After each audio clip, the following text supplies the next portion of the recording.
ভাই ভাই পানি আছে না? হ ভাই আসো তো, কয় লিটার লাগবো? ভাই 1 লিটার হলে হবে। ওইখানে একটা মেয়ে অ্যাক্সিডেন্ট হয়ে পড়ে আছে, হ্যার মাথায় পানি ঢালতে হবে। ভাই তাড়াতাড়ি দেন। কি অ্যাক্সিডেন্ট হয়ে পড়ে আছে? সে সুযোগ, ব্যবসায় ডাবল লাভ করুন। ভাই 1 লিটার পানি নাই, নিলে আপনার 2 লিটারে নিতে হইব। আর 2 লিটার পানির জন্য আপনাকে 600 টাকা দিতে হবে।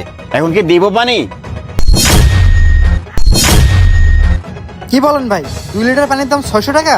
2 লিটার পানির দাম তো 40 টাকা। আপনি সর্বোচ্চ নিলে 20 টাকা বেশি নিতে পারেন, তাই বলে কি আপনি 600 টাকা চাবেন? দেখেন ভাই, ওসব কথা বলে আর লাভ নাই।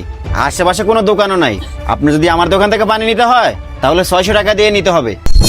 আর পড়ছেন যেহেতু বিপদে, কিছু করার আছে, বেশি হইলেও নিতে হয়। আর ভাই ওই মেয়েটা আমারও রক্তের কেউ না। আমি রাস্তাতে যাচ্ছিলাম, পরে